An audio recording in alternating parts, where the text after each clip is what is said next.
হয়, আজি ভোগালীৰ উৰুকা সকলোৱে আজি ৰং ৰহইচ কৰাৰ সময় আছিলে, কিন্তু এই ৰং ৰহইচ কৰাৰ প্ৰাক মুহূৰ্তত সমগ্ৰ অসমৰ জনজীৱনক শোকা বিভূত কৰি আমাৰ অতি মৰমৰ শ্ৰদ্ধাৰ এগৰাকী প্ৰখ্যাত শিল্পী স্বনামধন্য সমৰ হাজৰিকাদেৱে ইহসংসাৰ এৰি তেখেতে পৰলোকলৈ গতি কৰিছে।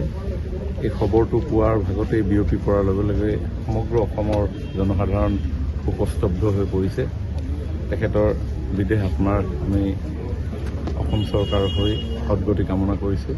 তেখেতৰ পৰিয়ালৰ সকলো আত্মীয় স্বজন বংশ কুটুম্বকে ধৰি গুণমুগ্ধ সকলোকে আমি সমবেদনা জ্ঞাপন কৰিছোঁ। এই হাজৰিকা পৰিয়ালটোৱে অসমৰ সাংস্কৃতিক ক্ষেত্ৰখনলৈ আগবঢ়াই অহা বৰঙণি সৰ্বজন বিদিত ডক্টৰ ভূপেন হাজৰিকা দেৱৰ কনিষ্ঠ ভাতৃ সমৰ হাজৰিকাদেৱেও তেওঁৰ জীৱনকালত তেখেতৰ সৃষ্টিৰাজিয়ে অসমৰ সাংস্কৃতিক ক্ষেত্ৰখন সমৃদ্ধ কৰি থৈ গৈছে। 60ৰ দশকৰ পৰাই নিৰবিচ্ছিন্নভাৱে এতিয়ালৈকে তেখেতৰ সুললিত কণ্ঠই আমাৰ শ্ৰোতা সমাজক সদায় আপ্লুত কৰি আহিছিলে। তেওঁৰ সৃষ্টিয়ে সদায় নতুন প্ৰজন্মক, ভৱিষ্যতৰ প্ৰজন্মক অনুৰণিত কৰি থাকিব।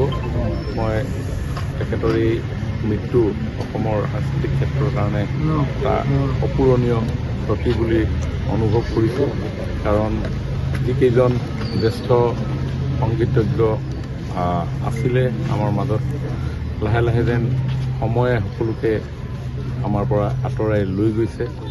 মৃত্যু চিৰন্তন সত্য, কিন্তু কিছু মৃত্যুৱে যি ক্ষতি কৰি থৈ যায় সেইটো পূৰাব নোৱাৰা ক্ষতি। সমৰ হাজৰিকাদেৱৰ মৃত্যু তেনেধৰণৰ এটা ক্ষতি। গতিকে তেখেতক এই শেষ সময়ত আমি আমাৰ অসমৰ ৰাইজৰ হৈ অসম চৰকাৰৰ তৰফৰ পৰা তেখেতৰ অন্ত্যেষ্টিক্ৰিয়াত সৰ্বোচ্চ সন্মানেৰে আমি তেখেতক বিদায় দিবৰ কাৰণে ইতিমধ্যে মুখ্যমন্ত্ৰী ডাঙৰীয়াই সিদ্ধান্ত গ্ৰহণ কৰিছে, আৰু তেখেতৰ অন্ত্যেষ্টিক্ৰিয়াত ৰাজ্যিক সন্মানেৰে আমি তেখেতক শেষ বিদায় জনাম। আৰু এই মুহূৰ্তত মই আৰু এটা কথা আপোনালোকৰ জৰিয়তে ৰাইজক জনাব বিচাৰোঁ যে আজি কেইটামান দিনৰ আগত, 6-7 দিনৰ আগত প্ৰতি বছৰে আমাৰ চৰকাৰৰ তৰফৰ পৰা শিল্পীসকলৰ প্ৰতি সন্মান জনাই বিভিন্ন বঁটা দি প্ৰদান কৰি অহাৰ পৰম্পৰা আছিলে। শিল্পী দিৱসৰ দিনা আমাৰ সেই পৰম্পৰা আমি ৰক্ষা কৰোঁ, আৰু তাৰ প্ৰাক মুহূৰ্তত সেই বঁটাসমূহৰ কাৰণে আমি বিভিন্ন ব্যক্তিক আমি নিৰ্বাচিত কৰোঁ। এইবাৰৰ যিটো শিল্পী বঁটা আছিলে, এই শিল্পী বঁটাৰ বাবেও আমি সমৰ হাজৰিকাদেৱক আমাৰ ৰাজ্যিক নিৰ্বাচন সমিতিয়ে তেখেতক নিৰ্বাচিত কৰি ৰাখিছিল। আনুষ্ঠানিকভাৱে আমি ঘোষণা কেইদিনমানৰ পিছত কৰাৰ কথা আছিল, কিন্তু দুখৰ বিষয় যে জীৱিত অৱস্থাত আমি তেখেতৰ প্ৰতি আগবঢ়াবলগীয়া যিটো সন্মান, সেই সন্মান আমি হাতে হাতে তেওঁক প্ৰদান কৰিব নোৱাৰিলোঁ। সেইটো এটা খুব দুখ লগা কথা আমি সকলোৱে অনুভৱ কৰিছোঁ। আমাৰ সাংস্কৃতিক সঞ্চালক ডাঙৰীয়া ইয়াতে আছে, আমি সেই কথাটোকে পাতি আছোঁ যে এসপ্তাহৰ আগত আমি তেখেতৰ প্ৰতি সন্মান জনোৱাৰ সিদ্ধান্ত গ্ৰহণ কৰিছিলে, কিন্তু আজি তেখেতে আমাৰ মাজত নাই। তথাপিও আমি এই বঁটা তেখেতক মৰণোত্তৰভাৱেও আমি প্ৰদান কৰিম।